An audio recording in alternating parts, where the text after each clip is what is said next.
All right, so these are lots of shows to look forward to in the spring, and hopefully it'll warm up by the time Shuffle Along comes, but probably not. It'll be April.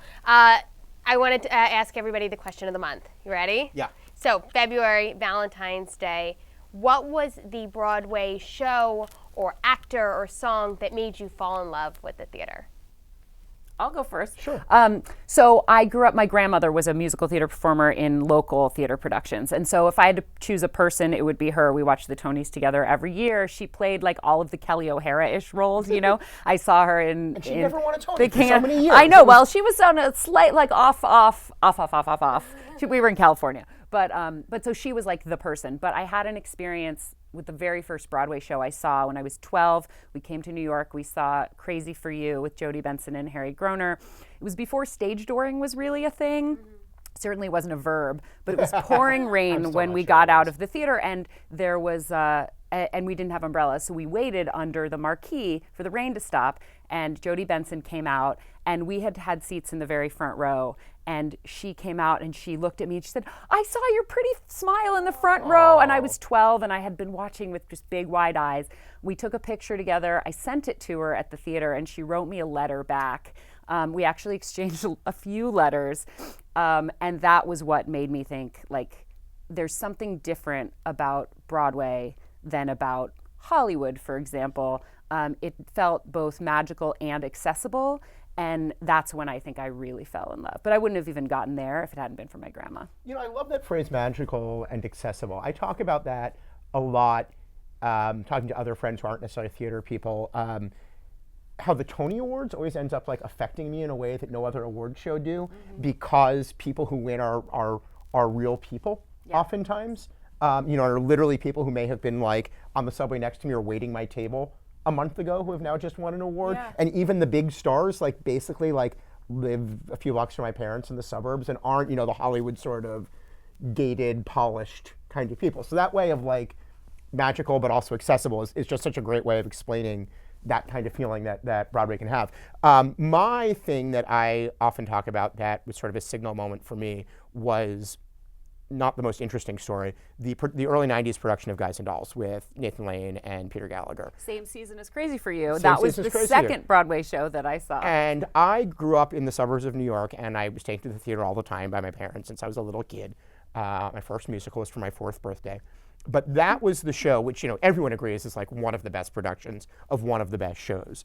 Although my friend Gordon Greenberg has a great production up on the West End if you find yourself in London right now. One of the best productions of one of the best shows. And that was just a moment when I looked at this and said, oh, this isn't just like something I do with my parents sometimes on a Saturday matinee, but like is an art form that really speaks to me and I care about.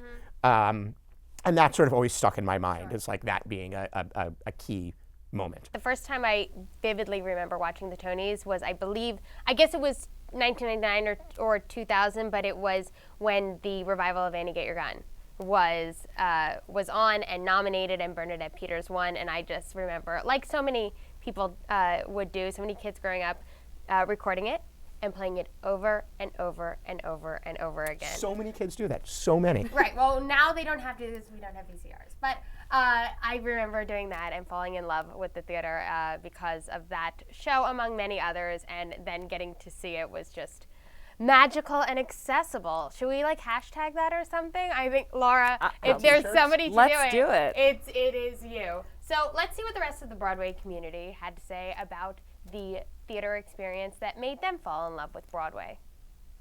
What was the Broadway show that made you fall in love with the theater? Les Miserables.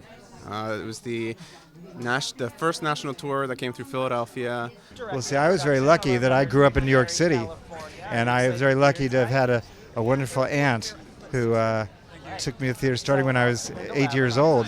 So I saw, you know, all these incredible shows. And so the first show I saw was with Vivian Leigh, called Tavarich. It was a musical, and I was a remarkable kid because at 8 I'd already seen Gone with the Wind. I guess it was The Music Man, because when I was a kid, my parents only had a few musicals on an album, you know, in their album collection, and that was one of them. And it was an actual album, and it's the romance. I guess I'm a romantic at heart. Absolutely. Till There Was You, and My White Knight. I've really been in love with theater since the first Broadway show I ever saw, which was The Lion King, followed by Ragtime, which was really hard compared to The Lion King to understand for a 6-year-old. Oh, that's a good question. The first show I ever saw was Guys and Dolls with Nathan Lane, and I remember being like, I can't believe this exists. How do I do this? My first employment. That made me fall in love. When I realized I could actually make a living and have a career, thank you, Prodigal Son. Thank you, Langston Hughes. Thank you, Vinette Carroll, and all my players back then, if you remember. Aida. It's a wild card. I also really love Wicked. I'm like so mainstream. I can't help it. I love Aida. It's the best. I just cry when they get to sail away. Yeah. To have to discover places. Yes. I'm gonna say, I mean, Pippin definitely, but for my friend's bat mitzvah, my mother got us tickets to see Annie. So Annie was a big one. Gypsy really was a huge one. I'm gonna go Gypsy, Pippin, West Side Story. Laura, Jesse, thank you so much for joining me at the round table. We'll see you right back here in Row J on the Jewish Channel. Give my regards to Broad.